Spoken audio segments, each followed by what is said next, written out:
আসসালামু আলাইকুম। কেমন আছেন সবাই? আশা করছি সবাই অনেক ভালো আছেন। আজকে আমার বড় পোলার পিকনিক ছিল স্কুল থেকে। তো ও হচ্ছে সকালবেলা ঘুম থেকে উঠে ৭:৪৫ এর মধ্যে মানে স্কুলে পৌঁছাইতে বলছে। আমার ছেলে সেই ৬টা থেকে উঠে বসে আছে। এই যে দেখেন লাল টুপিওয়ালা ছেলে, এটা হচ্ছে আমার বড় ছেলে। তো ও উঠে আম্মু বলছে ৬টার আগেই যাবে। তো আমরা আগের দিনে বলছিল, আমরা বলছি তার থেকে এক কাজ করি তোমাকে রাত্রেই রেখে আসি। তুমি ওখানে গার্ডদের সাথে থাকো। একবারে সকালে বাস যখন ছাড়বে তুমি বাসে চলে যেও। এটা নিয়ে অনেক হাসাহাসি করলাম। ওর তো রাত্রে ঘুমই হয় না ঠিকভাবে। তো সকাল, সকাল উঠে রেডি হয়ে গেছে যে মাশাআল্লাহ ছেলেপেলেগুলো কত বড়, বড় হয়ে যাচ্ছে। তো যাই হোক ওদেরকে আপনাদের ভাইয়া দিয়ে আসতে গেছিল। তারপর ওদের বাস ছেড়েছে ৯:৩০ টার সময়। তো এই যে এক, এক করে বাস সব যাচ্ছে ৯:৩০ না সরি ৯টা ৫-১৫ মিনিট আগে। তো সব বাসগুলো এক, এক করে বের হয়ে গেল। তো যাই হোক ওরা অনেক এনজয় করেছে। ওদেরকে দিয়ে আসার পরে আপনার ভাইয়া বাসায় চলে আসলো। তো এই যে আমার ছেলে চলে গেল। তো যাই হোক বাসায় আসার পরে একটু ভাত ভাজি করছিলাম।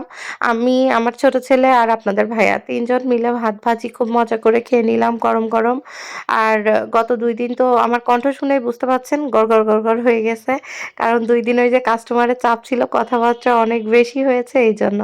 আর এই যে এই বড়িগুলো দেখতেছেন গ্রাম থেকে মানে আপনার ভাইয়া কালাই কিনতে বলছিল, সে কালাই কিনে কালার ডাল ভাঙাইছে আর বড়ি দিয়েছিল মানে গ্রামের চাচিদের দিয়ে। তো হচ্ছে সেখান থেকে ড্রাইভার দিয়ে গেছে আজ ২ দিন। কিন্তু আমি আসলে খোলার টাইমই পাইনি। শুধু আটাটা পলি ফুটো হয়ে গেছিল। সেজন্য আটাটা এই বক্সের মধ্যে ঢেলেছিলাম।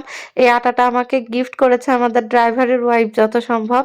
আমি অত ভালো করে শুনিও নাই। আবার এই নারকেল দুইটাও গিফট করেছে ড্রাইভারের হচ্ছে ওয়াইফ। তো আর এইদিকে বড়ি দিয়েছে মানে আটাটা শুধু ঢেলে রাখছিলাম আর সব বস্তার মধ্যে। আর এই যে কালার ডাল কিনে নিয়ে কালাই কিনে নিয়ে ভাঙানো হইছে। আমরা মানে আপনাদের ভাইয়া কিনতে বলছিল, কিনে ভাঙাইছে। আর এই যে এই বড়িটা আমাকে কে যেন দিয়েছে, এক ভাবি শুনলাম। আমি আসলে গ্রামে অত সবাইকে তো চিনি না। তো কোন ভাবি যেন দিয়েছে। যাই হোক আর এই কালাইগুলো ডাল দিয়ে আমাদের আর কি কুমড়া কিনে বড়ি দিয়ে আইছিলাম। তো আলহামদুলিল্লাহ বড়িগুলো অনেক ভালো হইছে। এবার বাসনাও সুন্দর বেরোচ্ছে। এতদিন পর শীত চলে যাচ্ছে এখন আমি বড়ি হাতে পেলাম। অনেকদিন পর আসলে বড়ি অনেক আগেই দেয়া হইছে বাট ড্রাইভার এইদিকে আসছিল না বিধায় মানে আসছিল ব্যাটে বলে মিলছিল না। তো যাই হোক বড়িগুলো আগের বছরের বড়ি তো খাইতেই পারছিলাম না। আমার কপাল খারাপ ছিল আরকি। বড়িগুলো দেয়ার পরে যেদিন দিয়েছিল সেদিন পরপর ২ দিন না ৩ দিন রোদ উঠছিল না। বড়ির কালারও নষ্ট হয়ে গেছিল। কেমন যেন গন্ধ হয়ে গেছিল। আমি আর খেতে পেরেছিলাম না। তো আজকে আমি ছোলা শাক ভাজি করছি আর ছোলার শাকটা তো একদম ইজ্জত মানে মাট করে দিয়েছি আমি। মানে ২ দিন নিয়ে এসে ফেলে রাখছে। আমি এই চাপে মানে বোয়া কুটে দিয়ে গেছে ভাজতে পারছিলাম না। এইজন্য একটু হলদেটে ভাব হয়ে গেছিল। তো অমনি ভাবছি স্বাদ লাগছিল কিন্তু কালারটা নষ্ট হয়ে গেছিল ইসের আরকি শাকের। তো আমি এই যে বড়ি দিয়ে লাউ দিয়ে ইলিশ মাছ রান্না করেছিলাম। আর আমার ছেলেকে বলছিলাম তোমরা যে যাচ্ছ একটু ভিডিও করে আনবা।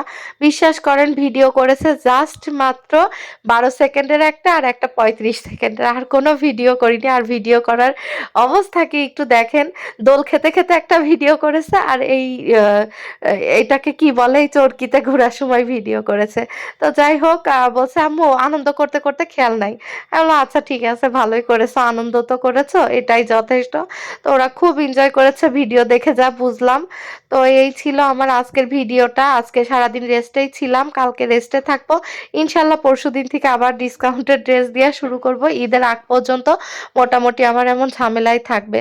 তো সবাই দোয়া করবেন আমি যেন সুস্থ থাকি। আল্লাহ হাফেজ।